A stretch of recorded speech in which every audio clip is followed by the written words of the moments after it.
Bom dia, a graça e a paz do Senhor. Tem sido um privilégio muito grande estar com os irmãos e irmãs aqui em Ribeirão. E eu tenho sido muito abençoado pelo que tenho visto que Deus tem feito entre os irmãos e irmãs. É um privilégio enorme ver isso. Enorme. Principalmente para quem anda o Brasil todo de norte a sul, de leste a oeste e volta para casa abençoando os irmãos, e que o Senhor se digne a usar essa experiência dos irmãos para inspirar a igreja do Senhor que está nesse país. Eu queria ler com os irmãos e irmãs um texto muito conhecido, que é o Salmo de número 23, que diz: o Senhor é o meu pastor e nada me faltará. Essa é a tradução mais comum, mas tem uma tradução da NVI que diz: o Senhor é meu pastor, de nada terei falta. Eu penso que a melhor tradução é a junção das duas, que é: o Senhor é meu pastor e de tudo que eu preciso, nada me faltará. Ele me faz descansar em pastos verdes e me leva a águas tranquilas. O Senhor renova as minhas forças e me guia por caminhos certos, como Ele mesmo prometeu. Ainda que eu ande por um vale escuro como a morte, não terei medo de nada, pois Tu, ó Senhor Deus, estás comigo. Tu me proteges e me diriges. Preparas um banquete para mim, onde os meus inimigos me podem ver. Tu me recebes como convidado de honra e enches o meu copo até derramar. Certamente a tua bondade e o teu amor ficarão comigo enquanto eu viver.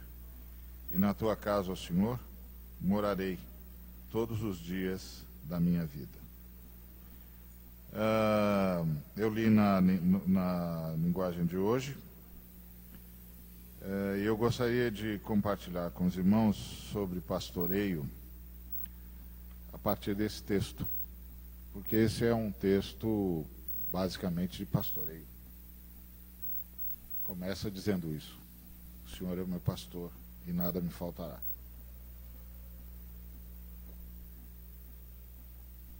Agora, muitas informações nesse texto, informações riquíssimas, e eu gostaria de compartilhar com os irmãos e irmãs a partir dessas informações. Então o texto diz que nada me faltará, ou de tudo que eu preciso, nada me faltará. Pergunta natural que uma afirmação dessa suscita é: o que não me faltará?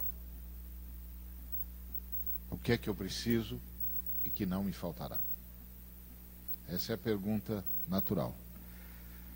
Mas antes de responder, o que o Senhor nos informa nesse salmo que Ele não evita? Ou seja, apesar dele ser o nosso pastor, estará presente na nossa vida e na nossa história. A primeira coisa que o Senhor não evita é o vale da sombra da morte. Não é porque o Senhor é o meu pastor que eu não andarei no vale da sombra da morte, no vale escuro como a morte. Então a primeira informação que esse texto nos dá é que ter o Senhor como pastor não evita.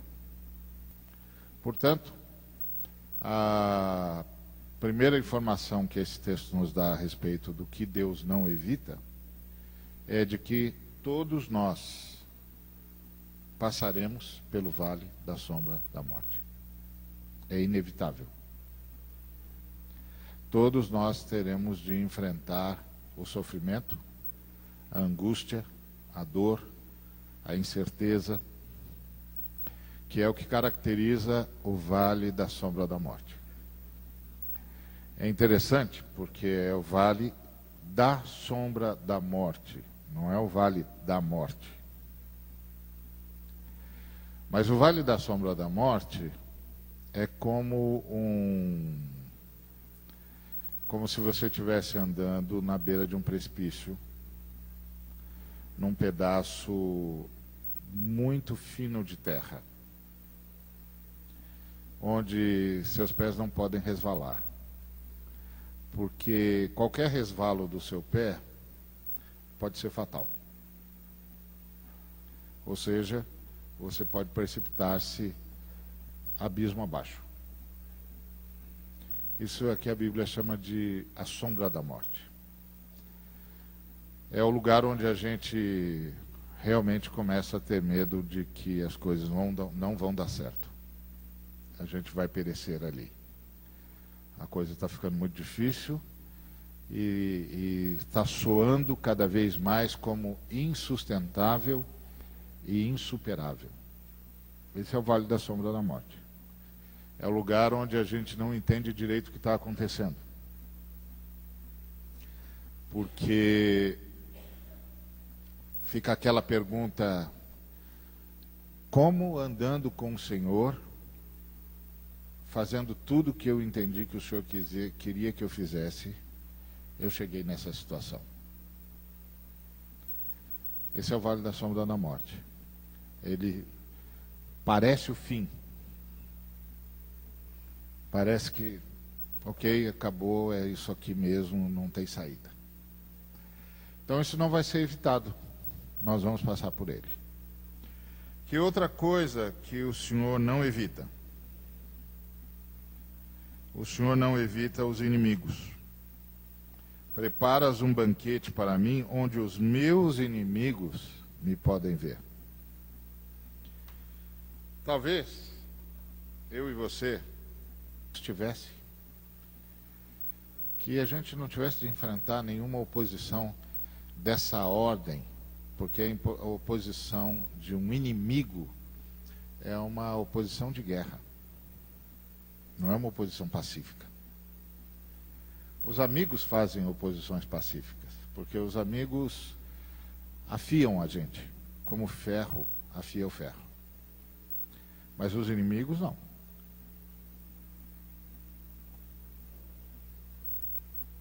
Os inimigos não querem nos aperfeiçoar, nos aprimorar, eles querem nos destruir. Então a gente pediria, se pudesse, ao Senhor: Senhor, livra-nos de ter inimigos. Mas o Salmo já nos adverte: nós teremos inimigos. Então há duas coisas que esse Salmo diz, com as quais eu e você podemos contar como certas. Passaremos pelo vale da sombra da morte e teremos inimigos. Essa é a primeira informação que eu gostaria de compartilhar com os irmãos. A outra informação que eu gostaria de compartilhar com os irmãos é a chave para entender esse texto, na minha opinião. É a chave de interpretação para mim. E a chave de interpretação para mim nesse texto é a última parte do versículo 6. E a última parte do versículo 6 diz o seguinte: e na tua casa, ó Senhor, morarei todos os dias da minha vida. Quando o salmista diz que na casa do Senhor ele morará todos os dias da sua vida, que informação que ele está nos dando? Que todas as experiências que ele conta no Salmo acontece na casa do Senhor. Acontece no ambiente da comunidade. Acontece no ambiente da igreja. E isso aqui é importante a gente saber, principalmente nos dias de hoje, Porque nos dias de hoje, nós estamos vivendo a era do individualismo. Nunca na história da humanidade houve tanto individualismo. O individualismo é... Por quê? Porque o que é a imagem de Deus? Porque nós somos imagem de Deus. A teologia nos dá muitas definições. Uma das definições é de que nós somos imagem de Deus porque nós somos seres inteligentes como Deus, nós somos seres que têm vontade livre como Deus, nós somos moralmente responsáveis, ou seja, aquilo que a gente faz, a gente tem de arcar com a responsabilidade, e nós temos consciência da gente e do outro. Por isso nós somos imagem de Deus. Há outras teses teológicas que são muito mais complexas do que essa. Então eu vou só trabalhar essa que é a menos complexa. Tudo que essa tese diz é correto. Nós somos inteligentes, racionais como Deus. Nós somos moralmente responsáveis como Deus. Nós somos conscientes de nós e do outro como Deus. Mas isso, os anjos também são. Os anjos também são seres racionais. Os anjos também são seres moralmente responsáveis. Eles têm vontade livre porque eles caíram, não foram empurrados. Eles caíram. Uma decisão. Muitos deles estão aprisionados para juízo, e só seres moralmente responsáveis podem ser julgados. E eles são conscientes de si e do outro. Basta ver a descrição de Gabriel para Daniel. Ele sabia quem ele era, de onde ele tinha vindo, quem era o inimigo, quem era o amigo, quem era Daniel e o que ele tinha de fazer. Conversa dele com Zacarias, a mesma coisa. Ele disse: eu sou Gabriel, eu assisto diante do Senhor, e porque você não creu no que eu falei, você vai ficar mudo.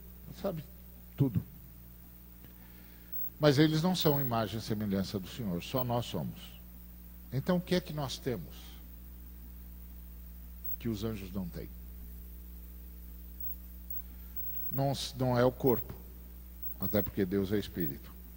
E porque os anjos também podem assumir corpo quando precisam. Então o que é que nós temos? É que nós somos uma família. Deus é uma família, Pai, Filho e Espírito Santo. Decidiu criar algo à sua imagem e semelhança, tinha de criar outra família. Deus é uma comunidade. Resolveu criar algo à sua imagem e semelhança, tinha de criar outra comunidade. Deus é uma unidade. Resolveu criar algo à sua imagem e semelhança, tinha de criar outra unidade. Stanley Rosenthal, no seu livro A Triunidade de Deus no Antigo Testamento, ele diz que há duas palavras hebraicas que na nossa língua e em qualquer língua é traduzido por unidade, ou por um, ou por uma, ou por único, ou por única, que são as palavras Yahid e Errad.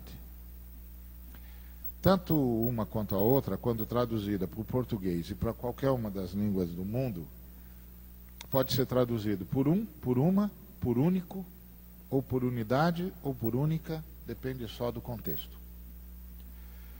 E essas duas palavras são dois conceitos de unidade que só existe na língua hebraica, não existe em nenhuma outra língua.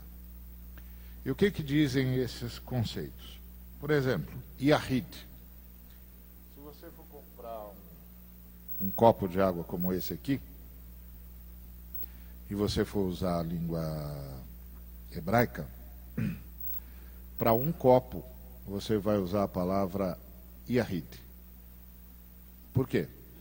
Porque esse copo é uma peça única.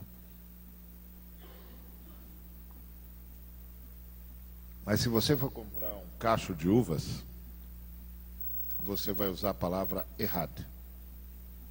Por quê? Porque um cacho de uvas é uma unidade acompanhada de outras unidades. Então o Stanley Rosenthal chama a atenção para o fato de que todas as vezes que a palavra ou unidade é aplicada a Deus, a palavra que é aplicada, que é usada é errad. Ouve, ó Israel, o Senhor nosso Deus é o único Senhor. O único ali é errad. Quer dizer que Deus é uma unidade acompanhada de outras unidades. E quando ela é aplicada a nós, da mesma forma. Por isso deixará o homem pai e mãe, se unirá à sua mulher e se tornarão ambos uma só carne. A palavra uma ali é errad. Uma unidade acompanhada de outras unidades. Ou seja, uma unidade como Deus. Portanto, nós somos imagem e semelhança de Deus, porque guardadas as devidas proporções, nós somos as únicas criaturas de Deus capazes de experimentar o que só Deus conhece, unidade, onde mais de um é um só. Por isso, o individualismo é terrível. Agora você poderia perguntar, então, a gente é unidade em comunhão? É isso mesmo. O homem é a imagem e semelhança de Deus no Gênesis, não é o macho, é o casal. Se você ler Gênesis capítulo 5, versículos 1 e 2, você vai ler lá o seguinte: essa é a genealogia do homem, como Deus o fez, homem e mulher os criou, e os abençoou, e lhe chamou pelo nome de Adão. 2 pessoas e um só nome. Antes da queda, quando Deus passava na viração da tarde para falar com os habitantes do jardim, e ele dizia Adão, chamava Adão, o casal vinha falar com ele. Portanto, criou outra família.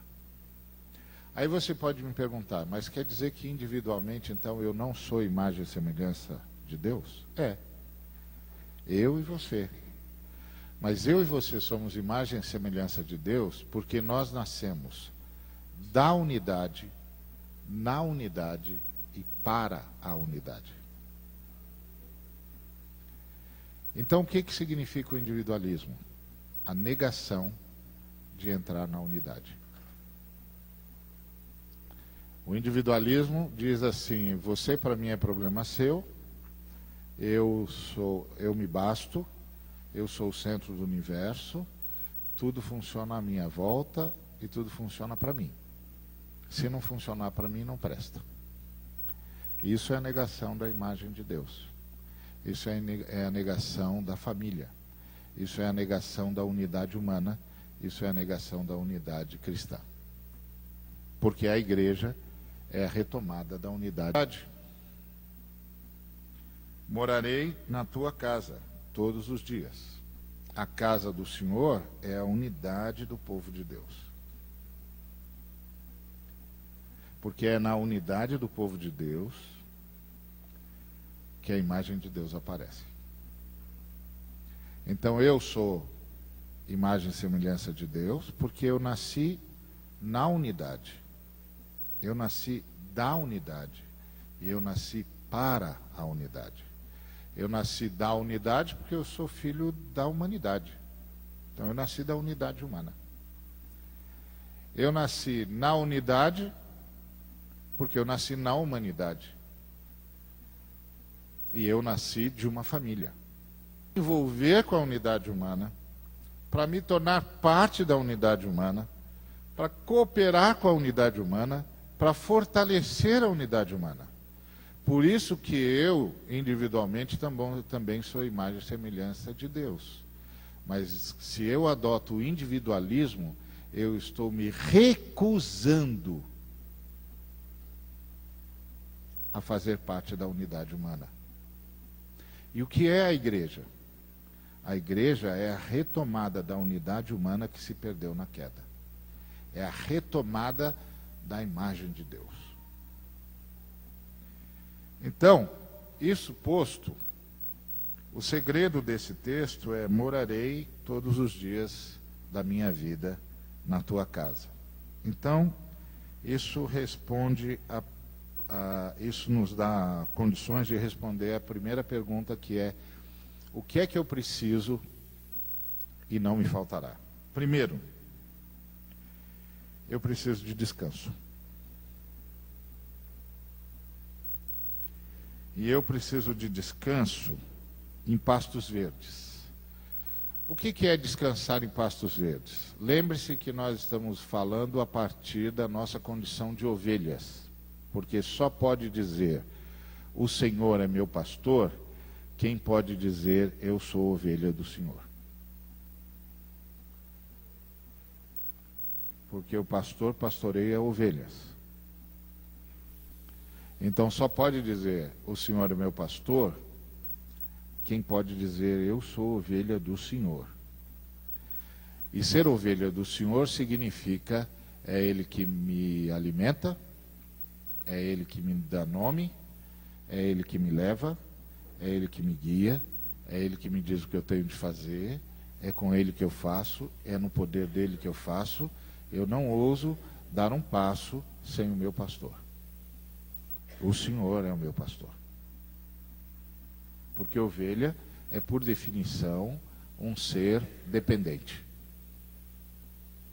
que tem consciência da sua dependência, que tem consciência da sua carência, que tem consciência da sua necessidade. Portanto, esse salmo só pode ser dito, só pode ser recitado por alguém que se coloca nessa condição. Eu sou uma ovelha, eu sou um ser carente, eu sou um ser dependente, eu sou um ser fraco, eu sou um ser que preciso do meu pastor. Sem o meu pastor, estou perdido. Não sei onde estou, não saberei para onde ir. Não saberei por que estou aqui e não saberei o que fazer. Eu dependo do meu pastor e o Senhor é o meu pastor. Então a primeira coisa que eu preciso é de descanso. E por que em pastos verdejantes? Porque, como você sabe, a ovelha é um animal ansioso, voraz. E ela come o pasto até arrancar a raiz. Terminada a alimentação da ovelha, o pastor tem de levá-la para outro pasto, porque ali não tem mais nada. Tem de vir alguém atrás e replantar tudo. Por isso que os criadores de gado e os criadores de ovelhas se detestam. Porque o gado não come a raiz. Então a pastagem do gado é sempre recuperável facilmente. A pastagem da ovelha não. A pastagem da ovelha é devastada. Agora, quando uma ovelha descansa em pastos verdes, significa que ela venceu a ansiedade. E eu preciso vencer a ansiedade. Eu preciso aprender a confiar. Eu preciso de descanso. Principalmente eu que estou cuidando das outras ovelhas, cooperando com o pastor. Porque as ovelhas não são minhas. Né? Não fui eu que morri pelas ovelhas, eu não as comprei, o meu sangue não serve para pagar nem os meus pecados, quanto mais os pecados de outrem. Eu não tenho ovelha nenhuma. Quem tem ovelha é Jesus Cristo. Ele que comprou, o sangue dele que verteu na cruz, e o sangue dele é o único que pode comprar. O meu não compra nada. O meu não compra nem a mim mesmo. Então não adianta eu verter sangue, não resolve nada. Meu sangue não serve. Então eu coopero com o pastor, cujo sangue é eficaz. E aí esse pastor, ele sabe, eu preciso de descanso. Por quê? Porque eu preciso confiar que ele está comigo e que não é meu braço que vai fazer esse negócio. Porque se eu for esperar pelo meu braço, esse negócio não vai acontecer. Só que eu sou muito ansioso. Então, de vez em quando, eu me dou conta de que é no meu braço que eu estou fazendo mesmo. Porque eu cansei de esperar pelas ovelhas. Então eu mesmo vou tocando. E aí eu vou dizendo para as ovelhas o que fazer, fica muito mais fácil. As fácil que eu mandar, vocês não precisam pensar, porque vocês vão pensar, vão me dar trabalho. Eu estou aqui a 500 km por hora, vocês não conseguem passar de 50. Quer dizer, esse negócio não vai dar, se é a sua, mas é a minha. Mas aí eu tenho de aprender o que o Jacó disse para o Esaú. Quando o Esaú disse para ele: pode deixar que meus homens cuidam das suas coisas, vem comigo. E ele disse: não, tem muitas crianças, gado novo, eu preciso andar no pasto dos pequeninos. Não é fácil andar no pasto dos pequeninos. Não é fácil esperar. Porque parece que tem ovelha que não sai do lugar mesmo. A gente fica esperando, esperando, e não sai do lugar. Impressionante. Impressionante. Uma hora que você diz: Senhor, o Senhor vai me desculpar, mas vou dar um baita de um chute no traseiro dessa ovelha, ela vai se mexer, porque eu estou que não aguento mais. Então, o Senhor sabe que eu preciso de descanso. O Senhor sabe disso. E é importante a gente lembrar que esse salmo é um salmo escrito por um pastor, por um líder. E ele está dizendo: eu sei que eu preciso de descanso. A outra coisa que ele diz, então o texto diz que eu vou descansar. Eu vou descansar.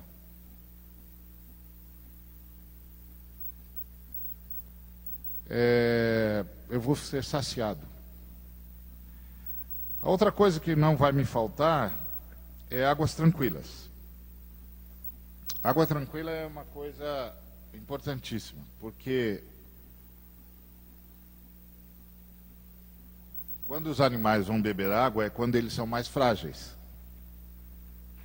Porque você está bebendo água, você está à mercê de quem te ataca. Então, a essa hora, o pastor redobra a atenção. Se ele estava tenso, agora ele está hipertenso. Porque é água complicada. Porque não é só a ovelha que vem para as águas correntes e tranquilas. O lobo também. Então é preciso reduplicar a vigilância. E a gente começa a pensar: meu Deus, e quando nós vamos beber água?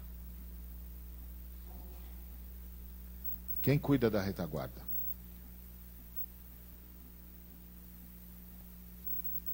Quem protege?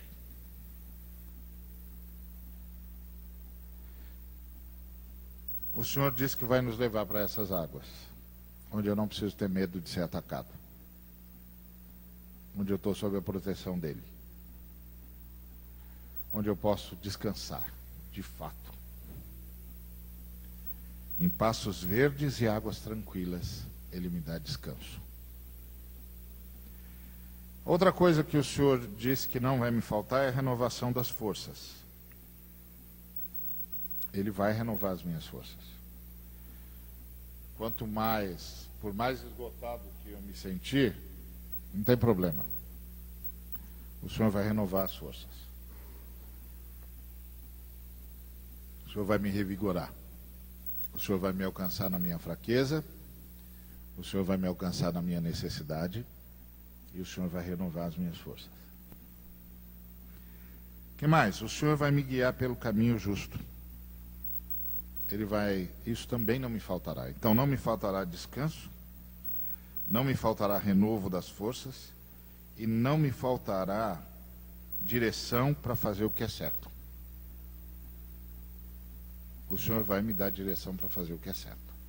Para discernir, o Senhor vai me dar discernimento. O Senhor vai me mostrar por onde eu devo andar e por onde eu não devo andar. E isso é importantíssimo. Antônio, um dos pais da igreja, teve uma visão. Isso lá pelo século 3 ou 4. E a visão que ele teve foi de um campo. Um campo. Um campo enorme. Só que nesse campo tinha muitas armadilhas. Muitas armadilhas haviam ali naquele campo. Muitas armadilhas. Tantas armadilhas que entre uma armadilha e outra tinha só um filetezinho de terra.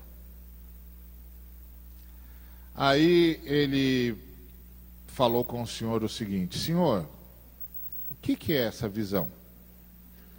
Aí o senhor disse para ele: filho, o campo é a vida. Ah, e as armadilhas? As armadilhas são as ciladas. Ô, meu irmão, obrigado. As armadilhas são as ciladas que Satanás cria para destruir os homens. Aí o Antônio disse para Deus o seguinte: Senhor, ninguém consegue passar por isso. São muitas armadilhas e filetes muito finos de terra para a gente pisar. Ninguém vai conseguir. E Deus disse para ele: Antônio, os humildes conseguirão. Os humildes conseguirão. Portanto, ser guiado pelo Senhor é essencial. Receber do Senhor discernimento sobre o caminho justo é essencial, porque todos os dias um número de armadilhas é apresentado para você. Você já viu isso várias vezes. Você já viu pessoas que lhe fizeram perguntas aparentemente inocentes e você respondeu com o coração aberto. E isso lhe deu um trabalhão depois. Porque as pessoas fizeram daquela sua resposta sincera um cavalo de batalha. E você levou um tempo enorme, um desgaste emocional incrível para resolver um problema que não existia. E certamente você já viu acontecer situações em que o seu ministério quase sucumbiu por absolutamente nada. Só porque algumas pessoas que você julgava servos de Deus simplesmente prestaram serviço para o diabo. Porque o grande problema com a luta contra o diabo não é o que a gente enfrenta lá fora. Porque se eu e você nos depararmos com um endemoniado, nós ordenamos em nome de Jesus e o demônio vai embora. Se nós encontrarmos com ardis da maldade lá fora, a gente simplesmente repreende em nome de Jesus, denuncia e bota as coisas a limpo. O problema é dentro. Quando gente que eu tinha certeza que era servo do Senhor, estava prestando, na verdade, serviço ao diabo. Sem o Senhor eu não tenho como discernir isso. Eu não tenho como discernir que não estou diante de uma conversa amistosa. Estou diante de uma cilada. E eu preciso do Senhor, porque eu não posso, como pastor, eu não posso desenvolver um coração amedrontado ou desconfiado, senão eu não pastoreio mais. Como é que eu vou pastorear se eu ficar desconfiando de todo mundo? Se todo mundo que se aproximar de mim, eu começar a dizer: que será que esse irmão está querendo? Que reunião é essa a essa hora? E esse telefonema dessa irmã quer dizer o quê? Ai, você vai morrer. Não aguenta. Ninguém aguenta. Então tem que ter discernimento do Senhor, porque o discernimento do Senhor, ele vem na hora que a gente precisa, não vem depois. Senão o seu coração fica num estado que você não consegue mais confiar na sombra. Não dá para pastorear assim. Então o Senhor nos dará discernimento. O que mais que o Senhor nos dará? O Senhor nos protegerá no caminho do vale da sombra da morte. Ele nos protegerá, Ele nos dirigirá. Ele não vai deixar a gente resvalar o pé. Agora, Ele não vai impedir o caminho.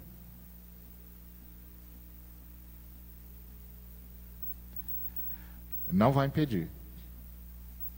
Por que que o Senhor... Então pensa aqui comigo. O Senhor é o pastor, o rebanho está seguindo o pastor. Então, se o rebanho está andando pelo vale da sombra da morte, é porque o pastor levou.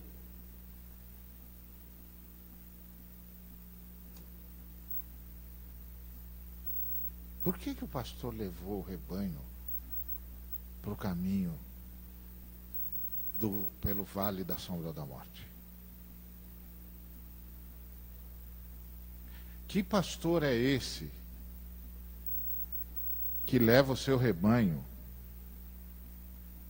pelo vale da sombra da morte? E por que que o rebanho tem de passar pelo vale da sombra da morte? Para achar as tais pastagens verdes. Porque a ovelha é peregrina. Terminou uma pastagem, tem de ir para outra. E as melhores pastagens, meu irmão, minha irmã, estão depois do vale da sombra da morte. Quem quer conhecer as melhores pastagens, tem de acompanhar o Senhor pelo vale da sombra da morte.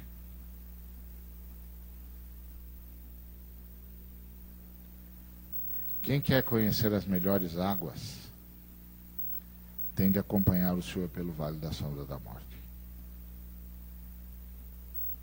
Os melhores lugares estão depois do vale.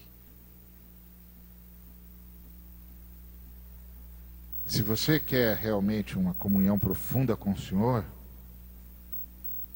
Ele vai te fazer passar pelo vale da sombra da morte. Porque comunhão profunda a gente só ganha quando sente a impotência profunda. A nossa impossibilidade. A gente tem comunhão profunda com Deus quando a gente se conscientiza da nossa necessidade profunda e da nossa fragilidade plena.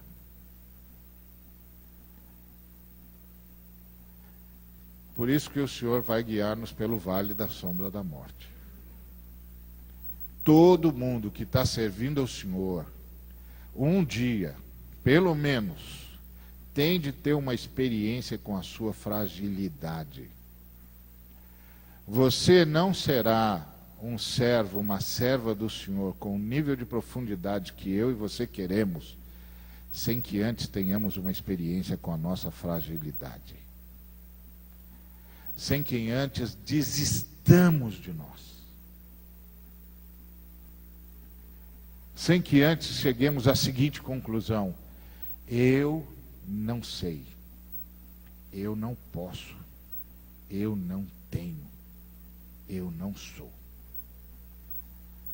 Mas Deus sabe, Deus é, Deus tem, Deus pode, e eu me rendo. Essa é uma experiência profunda. Em toda a história dos homens e mulheres que andaram com Deus, ela apareceu. João da Cruz chamou isso de o vale escuro. Jesse Penliu chamou isso de o silêncio do Cristo. E Davi chamou, e o salmista chamou de o vale da sombra da morte. Não tem servo ou serva do Senhor que alcançou comunhão com Deus que não saiba o que isso significa. Que não saiba o que é, de repente, está envolto pelas trevas, ainda que sobre ele haja um facho de luz. E olhar para tudo quanto é canto e dizer: meu Deus do céu, onde é que eu estou? O que vai acontecer aqui? E ouvir a voz do Senhor dizendo: apenas preste atenção em mim. Onde eu disser para você pôr o pé, você ponha. Quando eu lhe der um toque, tira o pé do lugar onde eu te dei um toque. Você não vai me ver, mas tenha certeza, eu estou vendo você. Eu estou vendo você. Você não está sozinho. Eu estou te protegendo e te guiando. Confia em mim. Você não me verá, mas eu estou vendo você. Senão não tem pastagens melhores e nem águas mais límpidas. Não nos faltará. E não nos faltará também um banquete diante dos inimigos, para que eles possam ver que o Senhor está conosco. Agora, onde tudo isso acontece? Na experiência da igreja. É lá que a bondade e a misericórdia do Senhor nos assiste. Como Deus guia-nos, como Deus nos faz descansar em passos verdes e nos leva a águas tranquilas, através de irmãos e irmãs que vão nos trazer palavras de revelação, de sabedoria, que vão nos dizer palavras que nos farão descansar.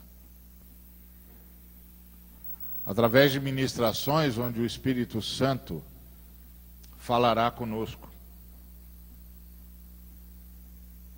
O problema moderno é que nós ainda não entendemos que a pessoalidade na relação com Deus não é distinta da comunidade. Eu vou explicar isso. Quando eu e você oramos, nós oramos: Pai Nosso. Nós não oramos meu Pai. Isso quer dizer que Deus não nos recebe pessoalmente? Não, não quer dizer não. Deus recebe-nos pessoalmente, conhece-nos pelo nome e fala conosco como ninguém mais fala. Por exemplo, um exemplo típico disso é Maria Madalena diante do túmulo. Ela está lá, o túmulo está vazio, ela vê os dois anjos dentro do túmulo, acha que os anjos participaram do complô para roubar o corpo de Jesus, pergunta para os anjos onde é que foi que puseram o corpo de Jesus, os anjos perguntam para ela por que ela estava procurando, ela disse: eu estou procurando Jesus, onde vocês esconderam o corpo. Aí, de repente, atrás dela, alguém pergunta para ela: mulher, por que choras? O que procuras? Ela se volta para a pessoa que está atrás dela, entende que aquela pessoa é o jardineiro e diz a mesma coisa: eu estou procurando o meu Senhor. Você participou disso? Participou desse complô que roubou o corpo do meu Senhor daqui do túmulo? E tendo dito isto para o jardineiro, ela volta-se para o túmulo. Quando ela volta-se para o túmulo, o suposto jardineiro diz: Maria. E ela volta e reconhece que é Jesus. O que tem errado nesse texto? A lógica. Ela achava que ele era o jardineiro. A lógica é que ela se voltasse para o jardineiro e dissesse: como o senhor sabe o meu nome? Porque para ela era o jardineiro. O que aconteceu com Maria? O que aconteceu com Maria foi que Jesus chamou-a pelo nome. E daí ninguém chama o seu nome como Jesus. Por isso eu e você sabemos, é Ele que está me chamando. Ninguém mais fala o meu nome como Ele. Quando Ele fala o meu nome, é como se eu fosse a única pessoa do universo. Só que Ele exige que eu leve comigo todos os meus irmãos. Por isso Ele me chama de Ari, mas pergunta: onde está o seu irmão? E eu digo: comigo, Senhor. Eu trouxe todos os irmãos comigo. Tudo que eu vou dizer para o Senhor, eu quero para mim e para os irmãos. Mas Ele fala comigo como se não existisse mais ninguém. Mas não admite que eu fale com Ele fora da comunhão dos irmãos. É isso que nós perdemos. Nós perdemos a relação entre a pessoalidade e a comunhão dos santos. O Senhor fala com você como se você fosse a única pessoa do universo, mas Ele não permite que você se afaste da comunhão, que você vá sozinho, ou que você se veja sozinho na presença dEle. Sempre estaremos com os nossos irmãos, e os nossos irmãos sempre estarão conosco. Então, onde o Senhor nos leva a descanso? Na comunhão dos santos. Então, o que é pastoreio de pastores?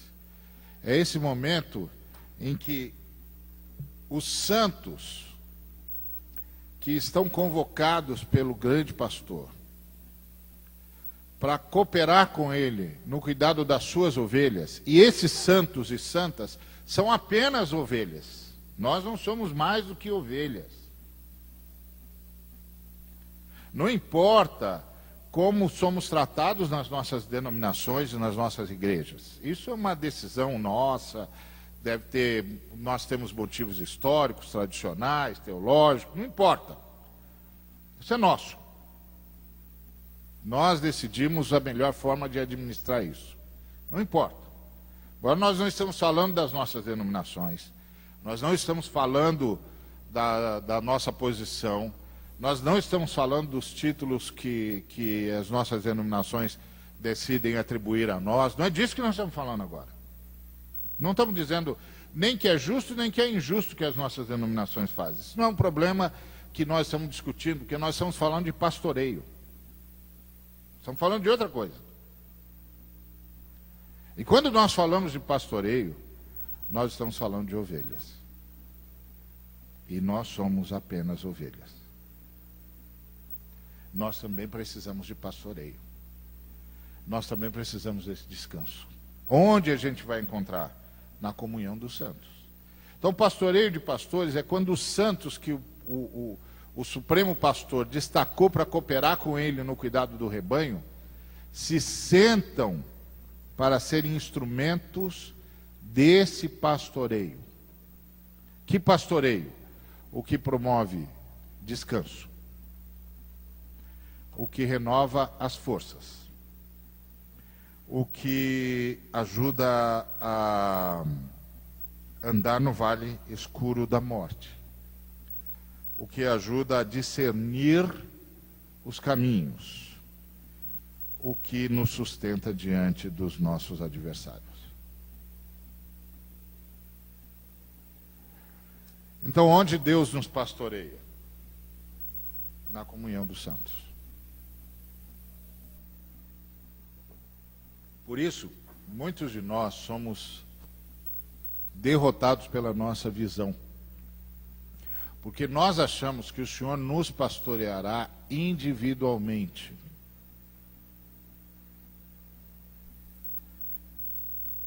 Mas não é assim que se pastoreia ovelha. Porque para pastorear individualmente, tem de abandonar as outras ovelhas. Não existe isso num pastoreio de ovelhas. A única vez em que o pastor pastoreia individualmente é quando a ovelha é desgarrada. Quando você pede para ser pastoreado individualmente, você está pedindo para ser desgarrado. Isso não existe.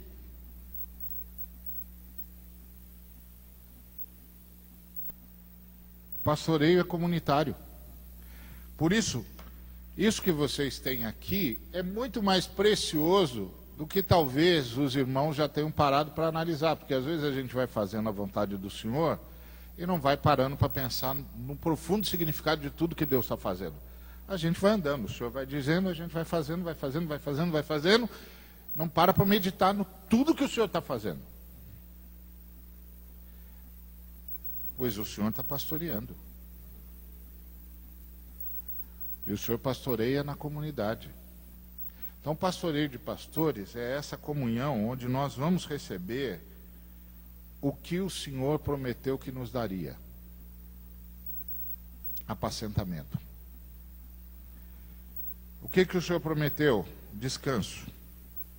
Quando nós estamos orando uns pelos outros, quando nós estamos sendo escutados, a gente encontra descanso.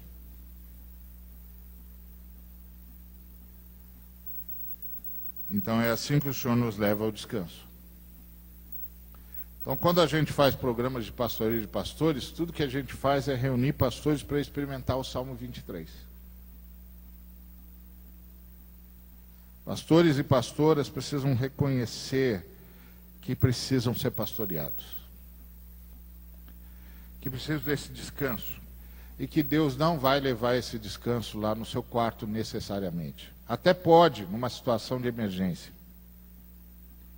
Mas que numa situação normal, o Senhor espera que você esteja no rebanho. E que Ele use o rebanho para apacentar você. Então Ele usa o rebanho para que você encontre descanso. Ele usa o rebanho para que as suas forças sejam renovadas. Ele usa o rebanho para que você ganhe discernimento sobre o caminho certo.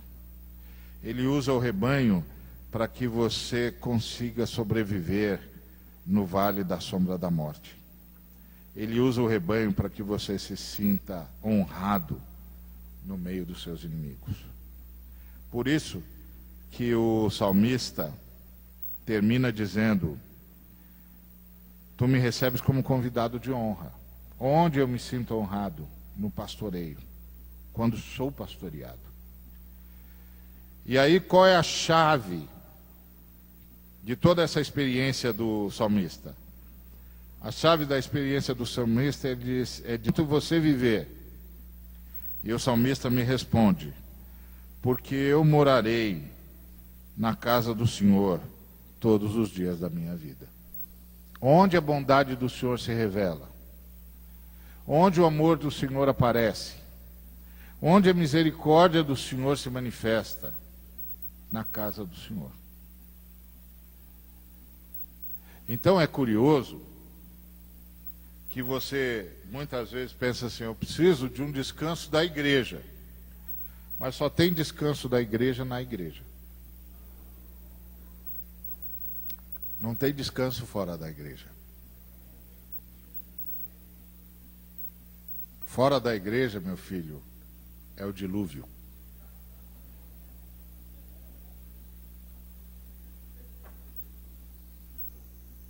Fora da igreja é o dilúvio. Não tem descanso no dilúvio. Só tem descanso na igreja. Agora, o que acontece? Nós nos reunimos como aqueles que o Senhor chamou para ministrar na igreja, e constituímos um momento especial da igreja. Que momento especial da igreja nós constituímos? Uma igreja que reúne todos os líderes da igreja. Para quê? Para a gente experimentar entre nós o que Deus nos usa para as nossas ovelhas experimentarem. Descanso, renovação das forças, discernimento para fazer o que é certo, proteção e direção na hora da angústia, honra em meio às lutas, bondade e misericórdia o tempo todo. É isso que é pastoreio de pastores.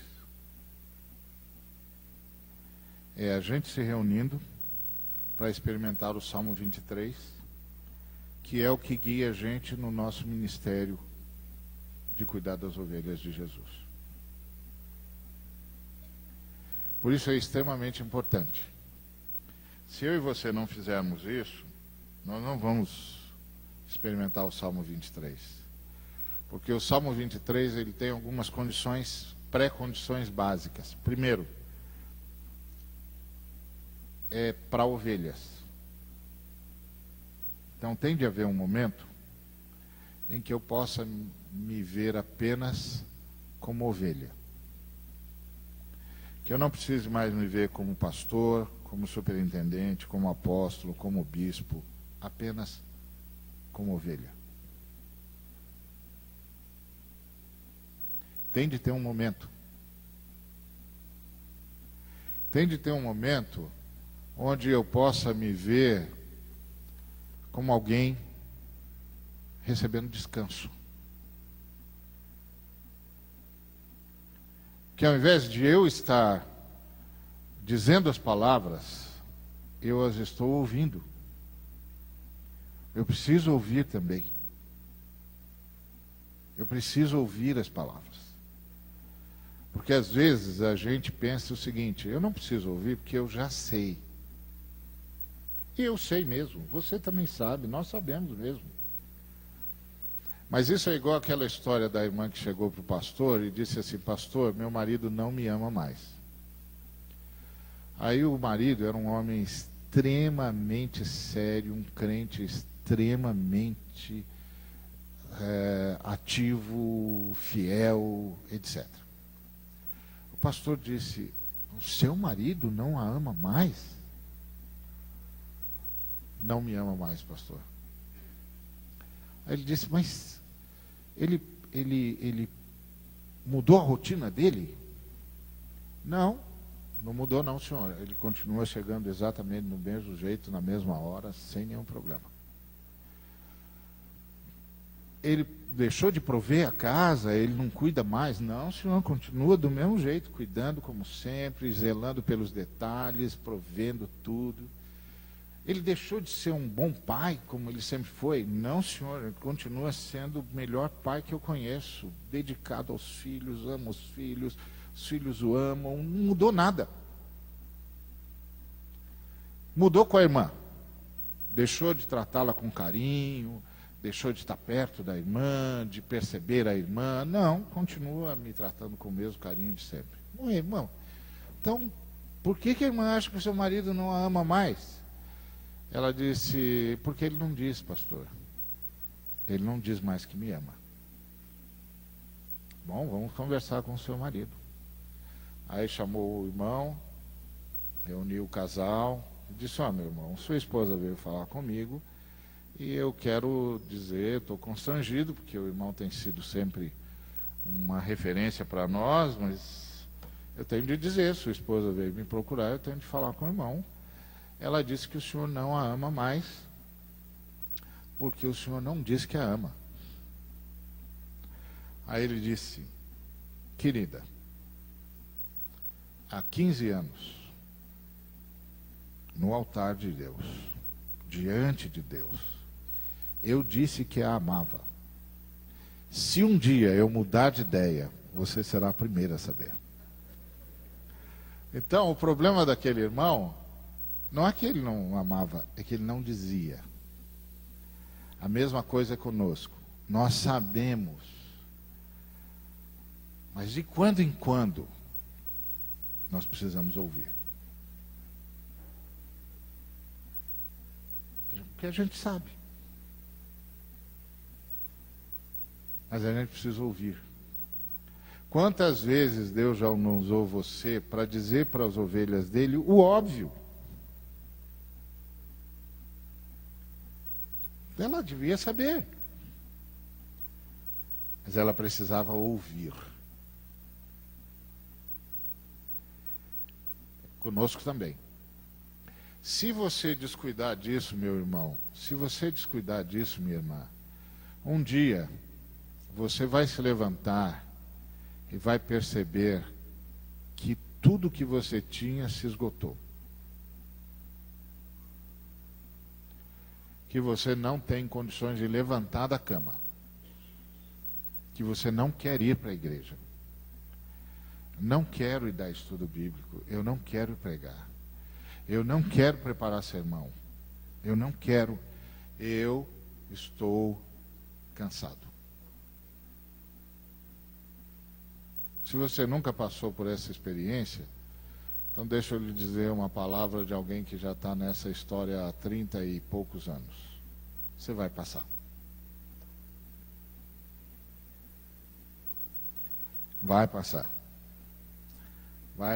Você vai chegar um dia que você vai dizer: Deus, eu acho que o Senhor se enganou. Eu não sou eu a pessoa. Eu estou indo embora. Obrigado pela oportunidade. Foi uma bênção estar com o Senhor. Foi ótimo, aprendi muita coisa. Mas eu não aguento mais. Eu não aguento mais. Esse povo não aprende. Isso não muda. Eu falo a mesma coisa. O Senhor sabe que eu falo a mesma coisa há anos, Deus. Há anos. Eu estou esgotado. Aí Deus diz: bom, eu falo há milênios, meu filho. Há milênios. Não vai dar para a gente disputar.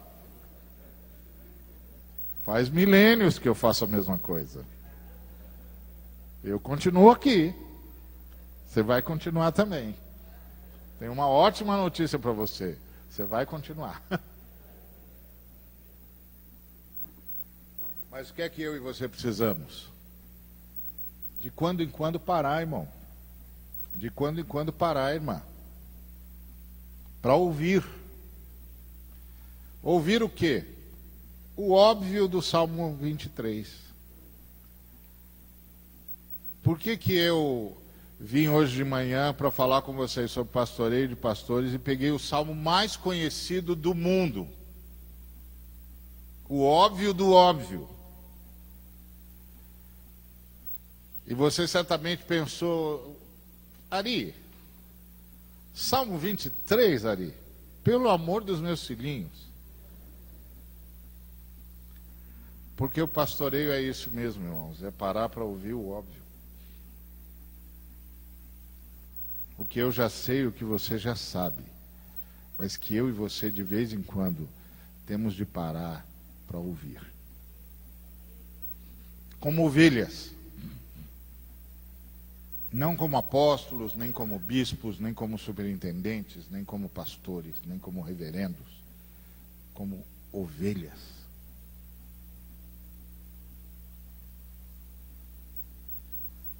Para depois a gente poder voltar e ser tudo que as nossas denominações decidiram que nós vamos ser para fazer a vontade de Deus, ou a nossa igreja local, ou a nossa tradição, não importa. Mas em algum momento, eu preciso voltar a ser apenas ovelha. E ser apacentado como apacento. Ser cuidado como cuido. E encontrar descanso, refrigério, orientação, proteção, direção e honra.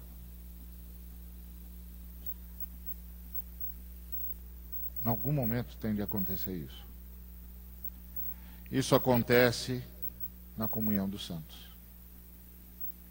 Em que ambiente o salmista está? Ele está na vida e o ambiente dele é comunhão. O que ele está dizendo é: não importa o que acontece na vida, eu moro na casa do Senhor. E na casa do Senhor, o Senhor me apacenta. E de tudo que eu preciso, nada me faltará. Mas é de tudo que eu preciso. Às vezes a gente pensa que a gente precisa de dinheiro. Mas o Salmo diz que de dinheiro não está entre as bênçãos do Salmo 23. Por quê? Porque o Senhor é o Senhor do ouro e da prata, isso não é problema. Às vezes a gente acha que precisa de expandir o ministério. Expandir o ministério também não está no Salmo 23. Por quê? Porque o nosso papel é aprofundar o nosso ministério, expandir o nosso ministério é problema de Deus. Às vezes a gente acha que a gente precisa de algumas dimensões novas. As dimensões novas também não estão no Salmo 23. Por quê? Porque o que o Salmo 23 diz é o seguinte: meu filho, tudo o que você precisa é achar descanso para a sua alma. É de paz no seu coração. Se você estiver com o coração certo, tudo mais lhe será acrescentado. Meu amigo Jaziel chegou uma vez para mim e disse: Deus está me mandando fazer um ministério com casais. Eu disse: que legal. Aí ele disse: mas eu fiz os cálculos aqui, vai custar R$1 milhão. Eu falei: tá. Ele falou: não sei onde eu vou conseguir isso. Eu falei: isso não é problema. Aí ele falou: não? Não, isso aí não é o seu problema. Ué, qual é o meu problema? Ué, o seu problema é saber se Deus quer mesmo que você faça isso. Aí ele me disse: não, isso Deus quer. Eu falei: então o dinheiro vem, filho. Isso Deus já tem. Você é que precisa ter a certeza de que é isso que tem de ser feito. Porque se Deus não tiver nisso, não vem mesmo. A menos que você roube. Tem várias maneiras de roubar dinheiro e fazer o que a gente quer. Mas não tem a bênção de Deus. Agora, se Deus quer, Ele mandará. E hoje Ele já está lá com o Ministério de Casais, construindo tudo que Ele achava que não ia conseguir construir. E toda vez que Ele me encontra, Ele diz: você estava certo. Eu falei: eu não, a Bíblia, eu só repeti. Eu não fiz mais nada do que repetir a Bíblia. Então, meus irmãos, isso é o que nós chamamos de pastoreio de pastores. O duro é a gente se convencer que precisa. E é a gente se convencer, principalmente, que Deus fará isso através dos irmãos. Porque só entre nós vai chegando uma hora que a gente começa a ser tentado a achar que é especial.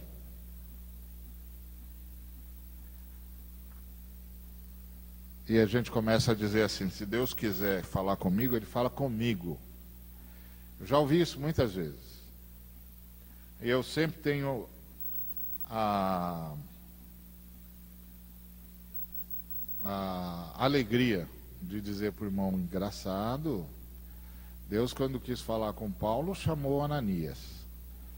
Quando quis dar uma bronca no Pedro, chamou Paulo. Mas com você Ele fala direto. Isso é bom, irmão. Isso é bom. Você é maior que Paulo e Pedro. É muito bom. Você não é muito bom, você é ótimo. Porque com Paulo ele usou um irmão, com Pedro ele usou outro irmão. Com você ele fala direto, não tem mais nenhum irmão à sua altura. Você é ótimo. Você não é só ótimo, você é ótimo, você é bom com ótimo. Você é maravilhoso. Eu só não vou cair de joelhos diante de você porque a Bíblia proíbe. Porque está escrito, só o Senhor teu Deus prestarás culto. Irmão, acorda. Acorda, meu filho. Nós somos só ovelhas. E ovelhas precisam de ovelhas.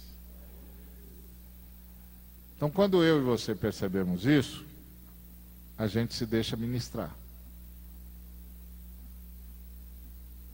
Aí pronto. As bênçãos do Salmo 23 são recebidas e a gente começa de novo. Então, é isso que eu queria deixar com os irmãos para a sua meditação. Em que a gente seja apenas e tão somente ovelhas. A Jaziel, Ziel Machado e eu temos um programa em São Paulo que a gente chama de Projeto Amigos de Ministério. A gente se reúne para conversar sobre 3 coisas: teologia, ministério e família. A nossa reunião sobre teologia não é para finalmente descobrir quem estava certo, Calvino ou Armínio. Não. A gente já desistiu disso. Nossa reunião sobre teologia é para responder uma pergunta simples. A partir de tudo que nós sabemos, como a gente responde as perguntas que a sociedade está fazendo para a igreja? E a sociedade está fazendo muitas. Muitas. Está fazendo perguntas com questão da ética da vida. A ciência está indo longe demais. Está imitando Deus. O que Deus tem a dizer sobre isso? A gente apoia isso? Não apoia? Apoia até onde? A sociedade está querendo se livrar de todas as amarras morais. O que a gente faz? O que vai acontecer se a gente se livrar das amarras morais? Nós é que temos de responder essa pergunta. Nós vivemos num país marcado pela violência. Como é que faz? Qual é o papel da igreja? Eu ouvi, o Ed René ouviu uma coisa daquele Capitão Nascimento, sabe aquele do BOPE? O Ed foi participar com ele em uns debates sobre segurança, a visão da polícia e a visão da igreja. Olha a situação. Um dos debates foi dentro da reunião de oficiais do Exército. Chamaram o Capitão Nascimento, porque o Capitão Nascimento, na tese dele, ele deixa claro, só a violência para esse negócio. Aí o Exército chama o Capitão Nascimento para conversar e chama um pastor. Ó, pastor, o capitão está dizendo isso. O que o seu Deus fala? Tem que saber. Isso não tem nada a ver com ser calvinista ou arminiano. Isso tem a ver com ser pastor. Com ter a Bíblia na mão. O que faz? E agora? Não é impressionante? Mas o Ed ouviu do Capitão Nascimento uma coisa muito bonita. Ele disse assim, olha, depois do debate, onde obviamente o Ed apresentou uma visão muito diferente da dele, ele disse assim, sabe de uma coisa, pastor? Só entre nós, isso eu não vou dizer para ninguém, não vou dizer para o senhor. O senhor sabe o que vai acabar com isso tudo aqui? Com essa loucura toda? E o Ed disse, o que, capitão? Ele disse, vocês. Vocês são os únicos que podem acabar com isso aqui. Ele falou, o senhor acha isso?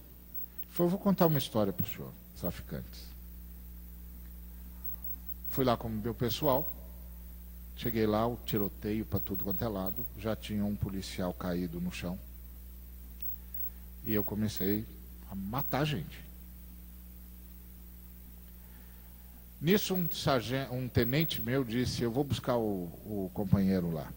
Eu disse para ele: pode ir, nós vamos proteger você. E bala comendo para todo lado. E aí, quando ele estava pegando o policial caído, ele foi alvejado também. Caiu. Aí, se o tiroteio estava intenso, decuplicou. E a gente estava em frente a uma igreja evangélica. Aí eu abri a porta da igreja evangélica. Aí saiu um pastor, com a Bíblia na mão. Ele levantou a Bíblia. Quando ele levantou a Bíblia, os traficantes pararam de atirar lá em cima. Nós paramos de atirar aqui embaixo. Ele foi com a Bíblia levantada, pegou o primeiro soldado, puxou para dentro da igreja. Voltou de novo com a Bíblia levantada. Pegou o segundo soldado e puxou para dentro da igreja. Fechou a porta. E nós voltamos a nos matar. Ele disse: o senhor está vendo? A única resposta para esse país são vocês.